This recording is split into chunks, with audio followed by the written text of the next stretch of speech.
Aditya Degree Colleges, leading companies lo 10,000 plus placements with 13.5 lakhs highest package.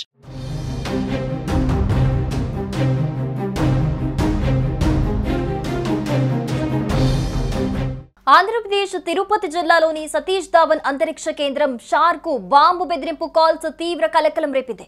SHAR లో bomb పెట్టామంటూ గుర్తు తెలియని దుండగుడు తమిళనాడు చెన్నైలోని CISF command control centre కు call చేశాడు. వెంటనే అప్రమత్తమైన CISF బలగాలు శ్రీహరికోటలో తనిఖీలు చేపట్టాయి.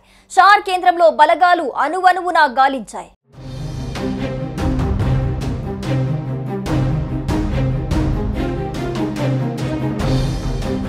ఆదివారం అర్ధరాత్రి తమిళనాడు కమాండ్ కంట్రోల్ సెంటర్ కు షార్ లో తీవ్రవాదులు ఉన్నారంటూ ఫోన్ కాల్స్ వచ్చాయి.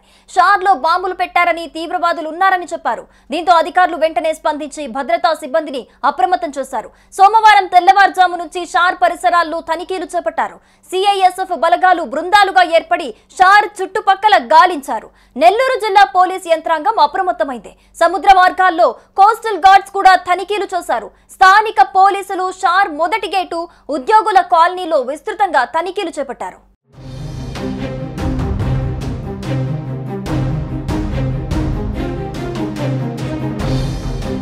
సోమవారం తెల్లవారుజాము నుంచి షార్ పరిసరాల్లో అణువణువు తనిఖీలు కొనసాగిస్తున్నారు. CISF బృందాలు, పోలీసు బలగాలు పాల్గొన్నాయి. సముద్ర మార్గాల్లోనూ తీర ప్రాంత రక్షణ దళాలు తనిఖీలు చేపట్టాయి. నాయుడుపేట DSP చెంచుబాబు ఆధ్వర్యంలో పోలీసులు పాల్గొన్నారు. తనిఖీల అనంతరం బెదిరింపు ఫోన్ కాల్ ఆకతాయిలు చేసిన పనిగా భద్రతా బలగాలు తేల్చాయి. ఇలాంటి బాంబు, అనుమానాస్పద వస్తువులు లభ్యం కాకపోవడంతో ఫేక్ కాల్ గా నిర్ధారించారు అధికారులు.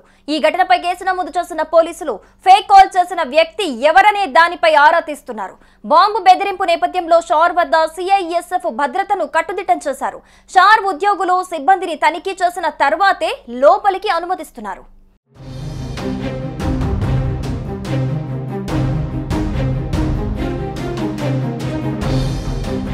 సుమన్ టీవీలో మీ పర్సనల్ అండ్ బిజినెస్ ప్రమోషన్స్ కోసం కింది నెంబర్కి కాంటాక్ట్ చేయండి.